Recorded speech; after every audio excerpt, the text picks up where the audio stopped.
Hi, I'm Jaymie. And I'm Stacey, and this is the Body Smart Podcast. We've helped over 7,000 women lose weight and keep it off for good. And I've lost 55 pounds myself, so I know how hard this weight loss thing can be. So this is one of the most searched things on the internet, which is how do we lose belly fat? And it feels like it's a problematic area that a lot of people have. We can change, our hormones can change and we can store more fat in that area over time, especially as we get older. But it does feel like a very female problem, though. I feel like as much as there are guys with beer bellies, yeah, it is definitely something that women, we kind of complain about to our friends, and it feels like a very female problem. It is an area that we store more fat, like genetically as humans. I know some people will go, I store it more on my legs, on my calves, on my arms, but a lot of people do tend to store more fat on their stomach, especially when you gain weight. Yeah, and there's many reasons actually for that. It is actually a smart choice by your body. So it's not just an accident. The fat cells in your abdomen are easier access. So it's like an evolutionary thing that your body thinks, well, I'll store this fat because there could be a famine in a couple of weeks. Who knows? Because it doesn't know it's 2026. And it's like, well, better make sure I can get to that fat easy, put it in the stomach. Yeah, makes sense. And it's been super helpful. Yeah, I mean, it's like, how many years is it now where we've had food abundance? Like 100, if that, not even that. Yeah, probably. but the rest of human history. Our whole evolution is not being like that. So exactly, it's a very new problem that we're facing, and obviously evolution hasn't really took the time to hasn't caught quite yet. The issues with belly fat, I mean, this is actually just very recently changed, where they've actually redefined what it means to be obese. And, typically you're obese if your BMI is over 30, and everyone's like, oh, I hate BMI. BMI actually for general population is actually not a bad stat to look at. But what they've now realized is how important belly fat is and waist circumference, and that you actually can get a lot of people that are a healthy weight but have an unhealthy waist. And it's because they carry too much weight in their stomach or around their belly, where you get this dangerous visceral fat. So now they've redefined obesity being somebody that has an unhealthy waist, even regardless of weight. So you could be a healthy weight, quote unquote. And they're actually saying the stats on this are even worse than they actually thought. If we look back at when BMI was first brought out, people were more active, they walked more, they had physical jobs, they ate more whole foods, there was less abundant food. So actually, when we look at what a healthy weight back then was, it also was a healthier person because of the environment that we were in. Nowadays, we're in more of an obesogenic environment, which is we move less, we eat more processed food, we get fewer nutrients. So you've got all of these other issues as well. So what the new studies and data are showing is actually you could be a healthy weight or even just overweight. But if you've got too much belly fat and your waist circumference is too big, it can really have a real significant detrimental effect to your health, because your lifestyle also isn't as healthy nowadays as proxy. Yeah, and they've got really clear guidance on this now, haven't they? Yeah. So the one that we have used for a long time is about the height versus weight ratio. Height to waist ratio. Yeah, so this is your waist wants to be half your height, which when I first heard that, I was like, there's no way my waist only wants to, I'm 6'3", that seems ridiculous, but it is right. So your height wants to be, your waist wants to be half your height in inches or centimeters. We've actually got this on our quiz on the website. If you go over to bodysmartfitness.com, you can take the quiz, you put in your details, and I'll actually tell you what a healthy waist should be, just because this is so important right now. We obviously won't know what your waist is, but it's something that you can go and measure, and it will tell you what a healthy waist goal is to aim for. Yeah. And every inch you are over that healthy waist has a 10% increase in health risks, right? Yeah, which it kind of makes sense as well, because if we're storing a lot of belly fat, we can store a lot of visceral fat, which is very different than so you've got subcutaneous fat, which is the fat that I'm visually pinching the fat on my stomach right now. That's subcutaneous fat, which is the fat that sits in it's not on the organs. It's the fat that you can physically pinch. Visceral fat is the fat that wraps around the organs. And when you actually see somebody that's got a lot of visceral fat, it can be in their lungs, wrap around their heart, wrap around all the different organs. And this just comes with a slew of health issues. The chance of heart disease goes up, type 2 diabetes, cancer risk goes up. It's just again and again, it's just more and more risk. So, this is and people don't like saying this, but I'm sure if I could say it. It's just where you can be a bit, quote unquote, more skinny fat. You can have skinny legs or skinny arms, but you carry a lot of belly fat. And also, like you say, it might not even be fat that you kind of grab and see. It's internal. Yeah, but you can feel like, oh, I haven't got that much subcutaneous fat, like stuff the fat that you can pinch, but I feel a bit more bloated and bigger in the stomach, and that's a sign that you could have a lot more visceral fat. Yeah, and I think that's actually really common. I know it's a really common thing as women get a bit older, like 40s, 50s. Yeah. We speak to so many women who say, all of a sudden, my whole middle section has changed. Like, it just feels different. It doesn't, like, my trousers don't do up properly. My clothes sit differently. I just feel like it's this spare tire. Like, it's such a horrible depictive phrase, but it does do the job. And it doesn't feel like they've changed anything in terms of like their diet or their exercise, and their body is really changed in that area. Yeah.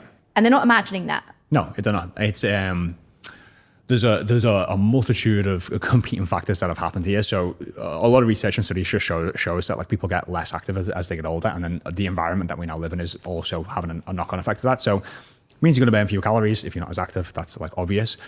We start to lose up to 8% of our muscle mass every decade after the age of 30. Less muscle means you'll burn less calories. It also will change the shape of your body and how you look physically.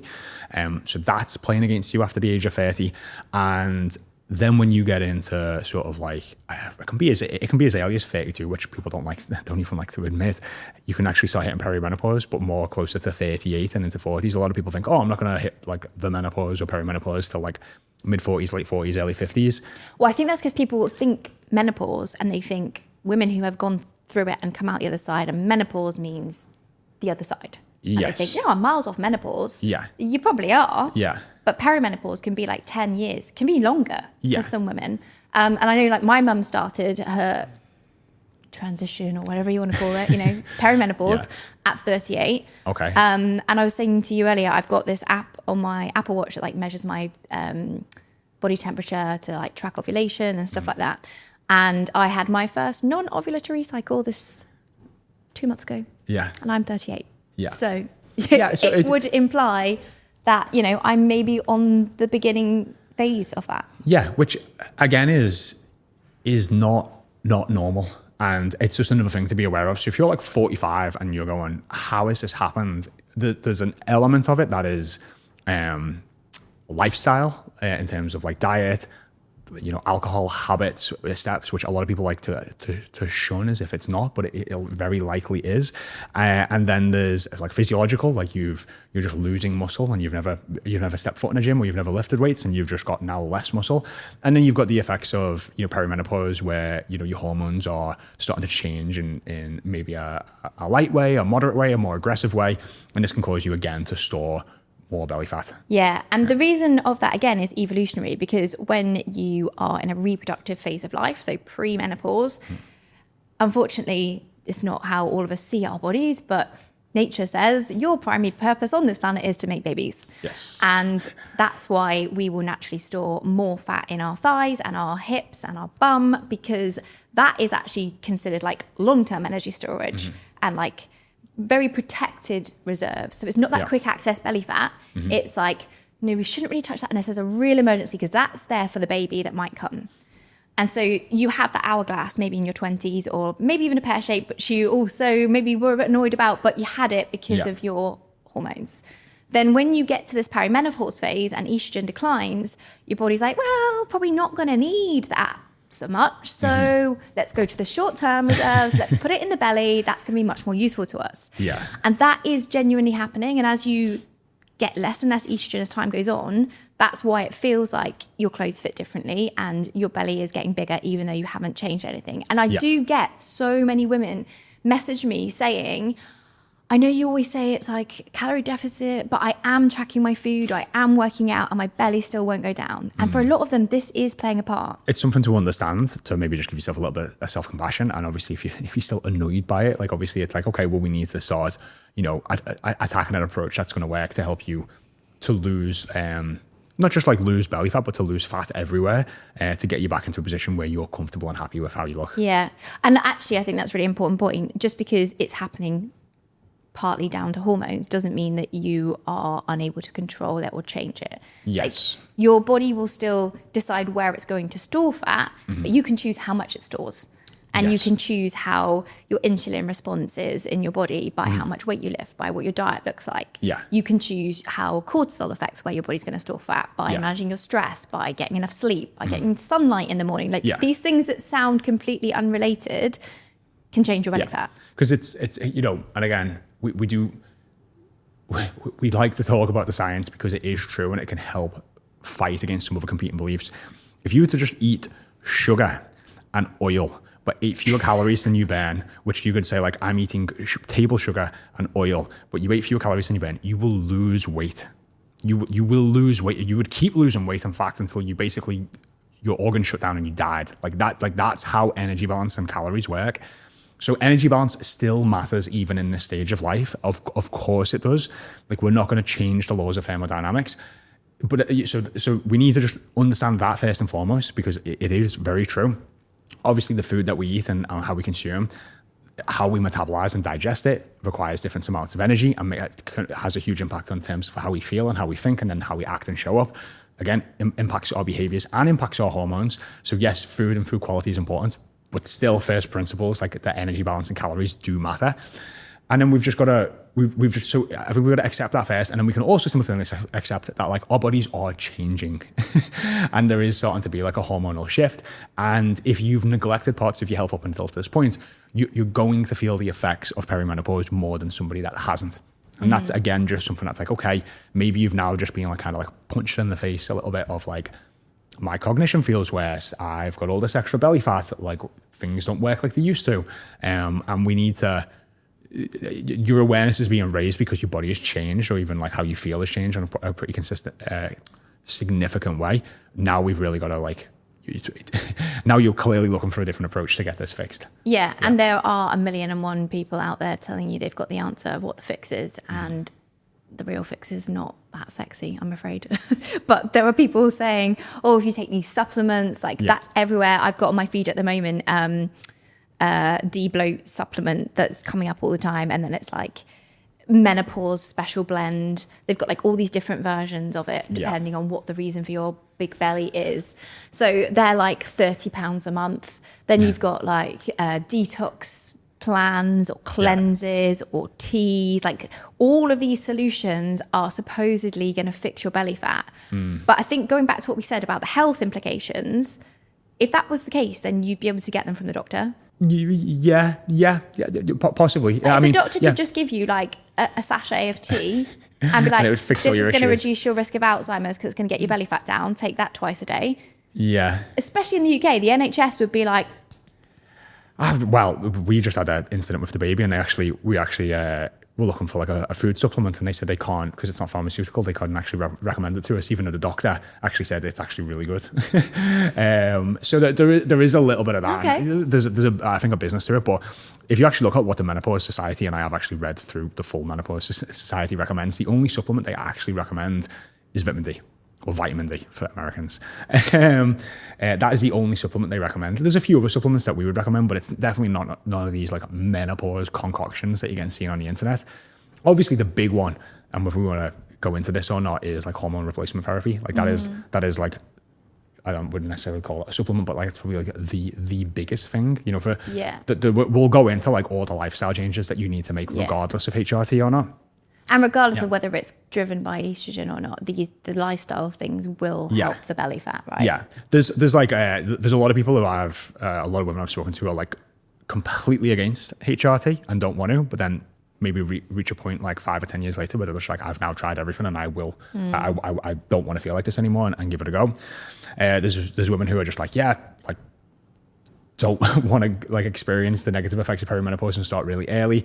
Again, the choice is ultimately yours. A lot of the health risks that people thought around HRT have been like dismissed now. There's a few old studies that caused a lot of people to think like it's going to cause breast cancer and all those other issues kind of being dismissed, but I think that did a lot of harm in terms of how people perceive HRT. But the best way I can describe it is like your hormones are basically declining after the age of 25, faster after 30, even faster as you hit perimenopause. And as you basically your hormones decline, like you will feel worse. That's basically it. It's a natural part of aging. And if you don't want to naturally age and still feel good, that's why you see people who are in like their like 50s and 60s. Yes, there's lots of lifestyle habits that contribute to this, but there's a lot of people who are also taking hormone replacement therapy, men and women. And that's why they're like 65 and jumping around like they're in the 20s. So, you know what I mean? So it's like they are defying evolution a little bit in that way, but they're doing it in a very safe and measured way. Yeah. Again, speak to your doctor, do your homework, do your research. Do not fuck about with like going and just taking the first thing the doctor hands you, because there's a lot of malpractice when it comes to HRT and what gets handed out. But it can be life-changing. And for some women, they're trying to do all the healthy behaviors that we're going to get into.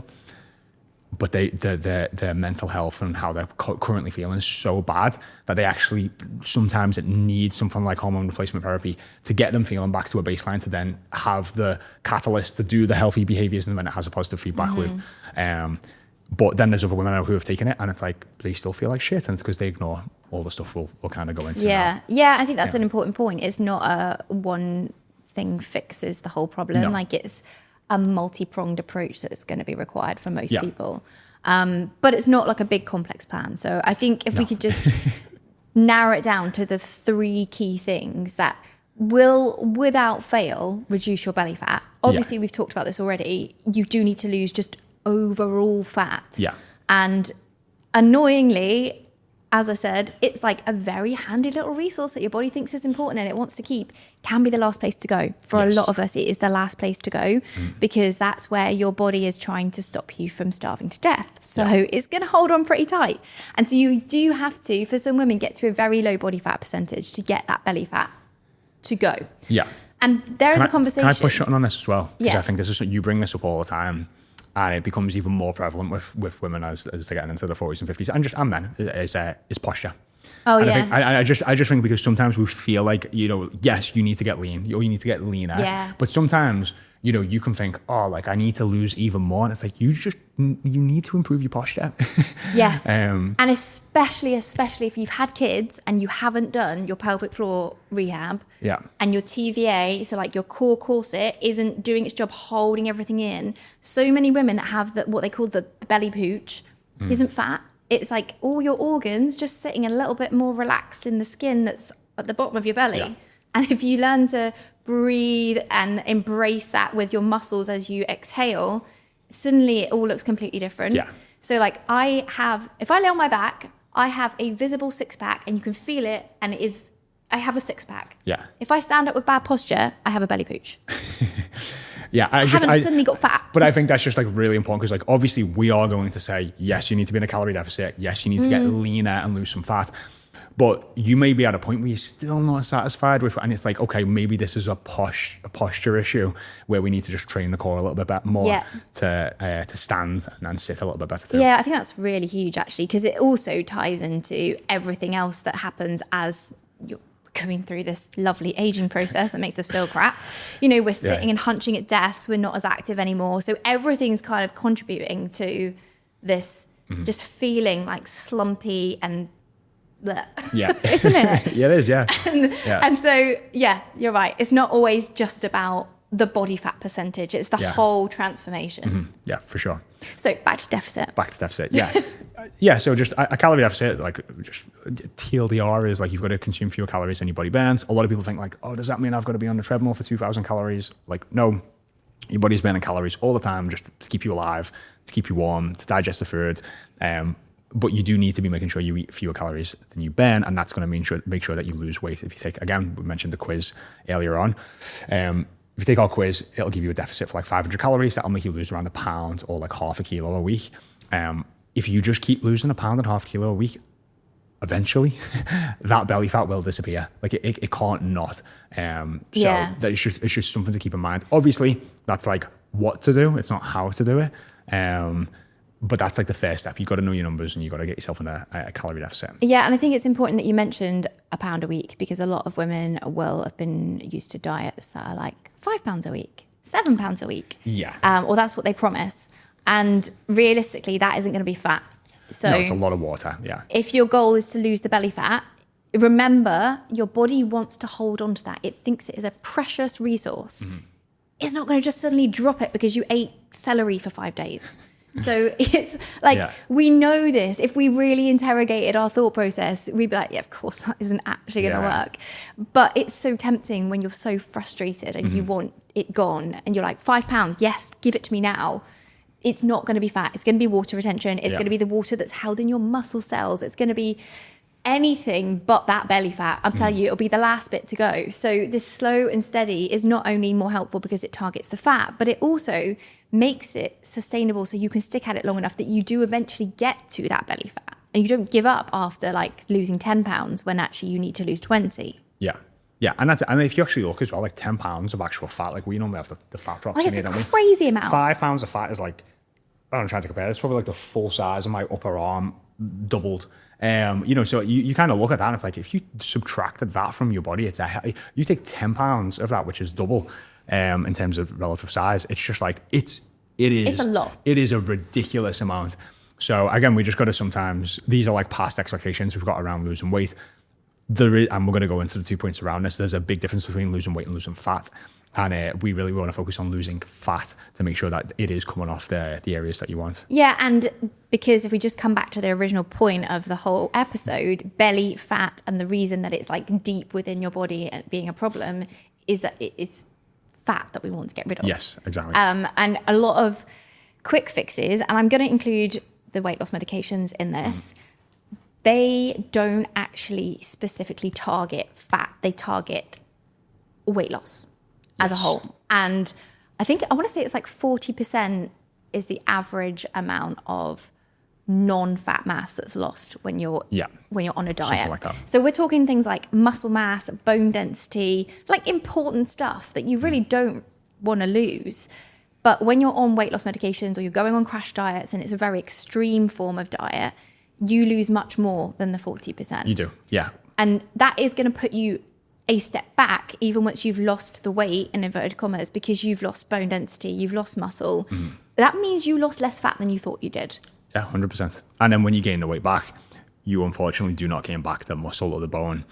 So you can be the same weight, but at a higher body fat percentage. Yeah. Which means your composition will look even worse and your health will be even worse as well. Yeah. So this is why the next 2 points that we're going to go into are extremely important when you're looking to lose weight, because we really do want to maximize fat loss. So next is like protein. I think everyone's getting like sick of protein because it's just everywhere. I sent a reel earlier to you where it was like a comedy reel, and the woman's like walking in the shop and she's like picking up a bra. It says high protein bra, and she's like, okay, but sure. And then it's like high protein window cleaner, because it is just everywhere, isn't it? Yeah, I mean it's become the marketing buzzword, and to some extent, like rightly so, but we still always want to be focusing on our protein sources coming predominantly from whole foods, not from ultra processed foods, which is a huge market to that now with protein powders and protein bars and protein bras apparently.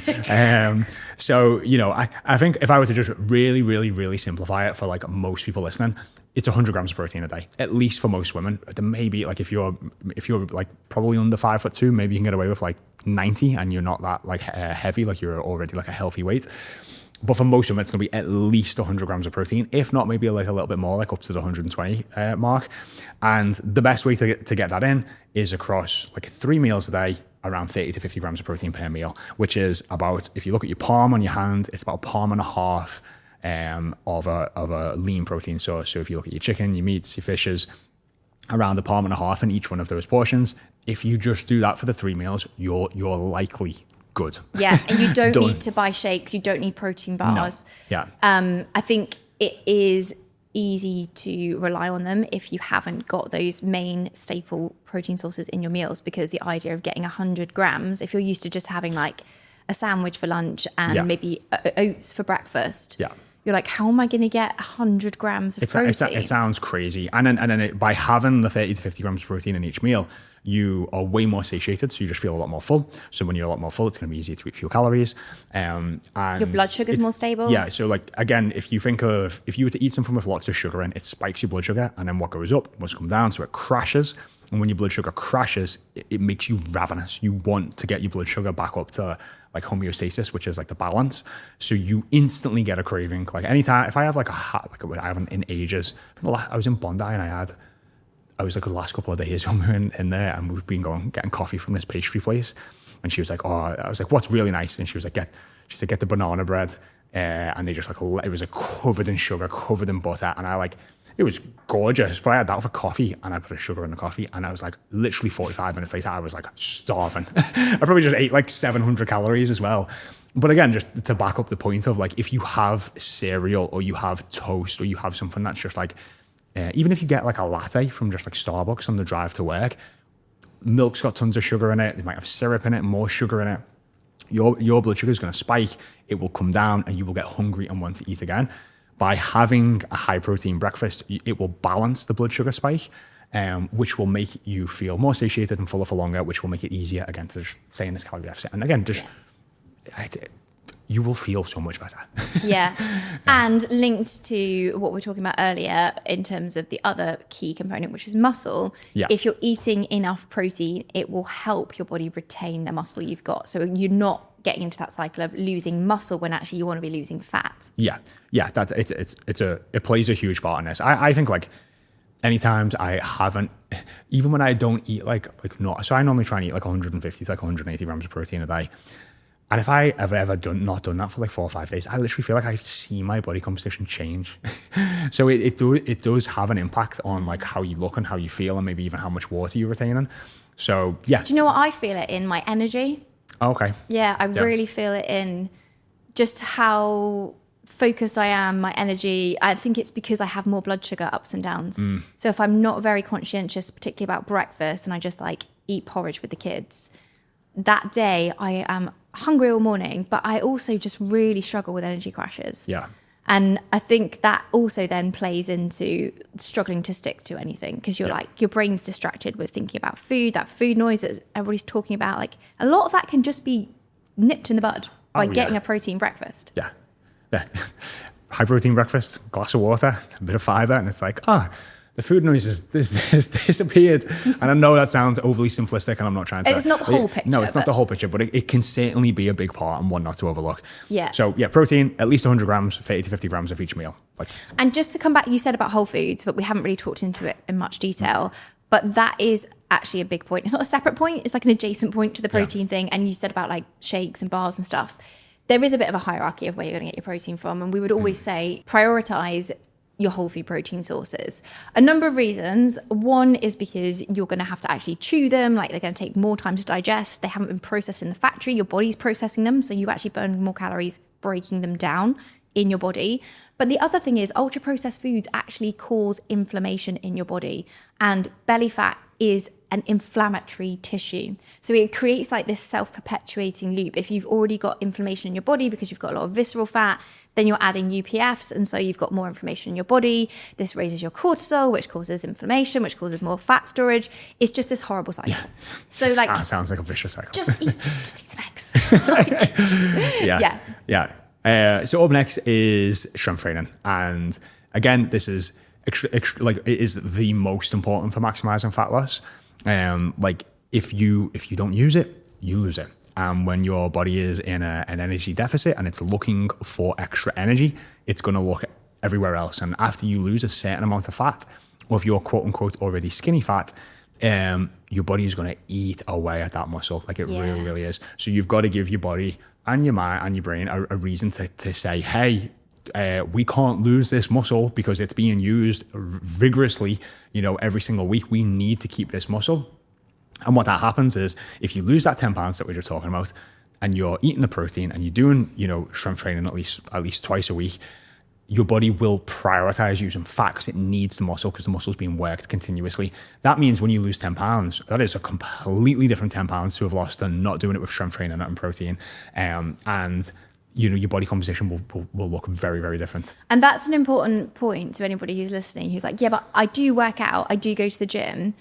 If you are not strength training with progressive overload, it still might not be having the required effect. So if you're going through the motions, if you're going to body pump and you're doing your reps to the music and you can get through the whole song and like a bit of a burn, but like you haven't actually pushed those reps to failure, you're still not really telling your body, hey, we're not strong enough, we need to keep this muscle and maybe even build a bit more. it's how you lift the weights as well. So unfortunately, as much as those classes are fun and like go if that keeps you consistent and you get a bit of cardio and you have the social side of it, but you do need those 2 sessions a week of progressive overload, which means telling your body, we're not strong enough, we need to be stronger. Yeah. And you know, if you're just going and doing like 3 sets of 10 and you kind of feel fine afterwards, like that's like a huge sign and red flag that like the weights are too light and you're not pushing yourself intense enough. You know, when you get into like your last set and last couple of reps, like you should be pulling faces and like visually struggling and feeling like you can't get the next rep out. That's a good sign that you're pushing close to muscular failure. And it's not so you're going to get injured or hurt yourself or anything like that, but it's you are sending that signal to the body like, oh, these muscles are being stressed and are requiring and like pushed to the limit of what we can currently achieve. Yeah, so you've got your video on YouTube, which is give me 23 minutes and I'll show you the 6 best exercises in the world.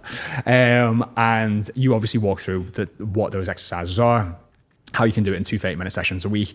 And, you know, you'll actually see Stacey in that video, like visually, you know, struggling to do a single arm row or some of the exercises. And it's like, you're lifting some heavy weights and you're pushing yourself. And it's like, I think sometimes it's being, not as much anymore, but there is still a stigma like, oh, that's kind of how men train or need to do it. It's like, no, that's like, you can train that hard and lift that much weight and you're not going to look bulky. You're just going to be maintaining and building a little bit of muscle and shape that you need on your body to make sure that when we lose weight, we do really, really maximize the fat loss. On that note about like, this is how women train, this is a legit client message. Okay.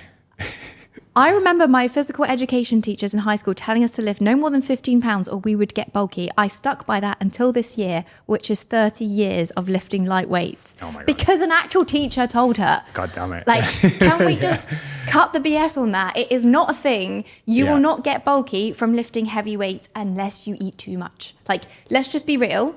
If you eat enough food and you train really, really hard and you lift heavy weights and you do it for a long enough time, you could get bulky, but it's not going to happen by accident. Yeah, I mean, it's like the women who you think look bulky have trained like that intentionally for years and maybe even used performance enhancing drugs to get like that.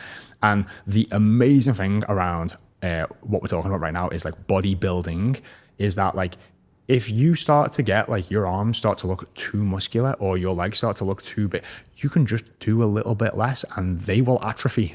Like you don't, you know, the same thing that we're talking about now, like we're talking about like keeping the muscle you've got or like building a little bit more than you've got. But like the reason we're saying to do that is because like if you don't use it, you lose it. So like it's the same thing. If you want to dial back like the volume a little bit, if you feel like you are getting, like, it's just like 95 even more percent of women are just never going to get too bulky. Yeah. Like I just don't, unless they've chosen to build that physique. I love what you said there as well. Like it is bodybuilding. Like you can't spot reduce fat. You can't decide, hey body, can you just take the fat off my tummy, please? Yeah. But you can decide, hey body, can you like build out my shoulders a little bit more because I want more like sculpted shoulders? Yeah. Or can I just have a bit more definition in the back of my legs, please? Like you can do that with how you train in the gym to build muscle. And that's super cool. But you can't do it with your tummy by doing abs. Doesn't work. You can't spot fat reduce. You can't do any like, I know there's so many videos on YouTube and everywhere else that's like, oh yeah, do these, 6 exercises to burn the fat off your stomach. And it's like, I want to actually just add like a lot of those exercises. I used to do this. I used to follow those like 20-minute like cool workout exercise things on YouTube. I actually got a thicker waist because I built more muscle in my tummy. Like, I don't have a waist that does that because I train for functional strength. I've got a very rectangular waist. And sometimes I'm like, oh, I would really like it, like a snatched waist or whatever. Yeah. And I'm like, do you know what I want more? I want to not have back pain. I want to be able to get up and pick up my kids off the floor and not like even think twice about it. Yeah. And so I've got a thicker waist. Yeah. But it's because I've built muscle. And so if your goal is to make your tummy smaller, please stop doing core exercises to achieve that goal. Yeah, especially if you're just doing like a full 30-minute core workouts. Like you could spend that time. And so like you obviously want to train your core and have a strong core, but you don't need to be doing like full dedicated 30, 60-minute workouts for them, to try and lose fat off that area. Yeah, 100%. So deficit, protein, strength training. Yeah. Whole foods is also kind of important. In there as well. And posture. And posture. Okay, so we've got 5 things on the list instead of 3, but that's fine. They were bonuses. But if you do those things consistently, your belly fat will go down, whether you're in perimenopause or not, whether you've got other things going on in your life or not. Those things will work. The problem is being consistent, I think. Yes. For a lot of our clients, it's not knowing what to do necessarily. I think most people listening, like, yeah, I know I need to do weights. Everyone keeps going on about it. Yeah, I know I need to hit my protein, but actually doing it is the problem. Knowing what to do and actually doing it, I feel like are two different skills. Like a lot of people, like, you know, can say like, oh, yeah, I know exactly what to do, but then if you actually go and do it and achieving the results, it is different, even though sometimes we don't feel like it is. I would say if you've been struggling with this for a long time, or you've just got a lot of competing responsibilities, I think the thing that data is like really clear. Like we're 95% more likely to take action when we're held accountable to a certain person or process. And that's very true. So if you can obviously have that with someone in your life, someone that you trust and will genuinely keep you accountable, probably advise it to not be your partner if you don't want to like fight. But this is obviously the way like coaching comes in like really useful and why we're able to get such amazing results. Like that's one part. Our coaches are obviously like women's health experts and know exactly how to get you through the stage of your life and lose the belly fat and everything else that you want to achieve. But they'll also cut the bullshit with you and keep you very accountable. So yeah, if you do want to find out more about our coaching, you can go over to bodysmartfitness.com or check out the link in the description.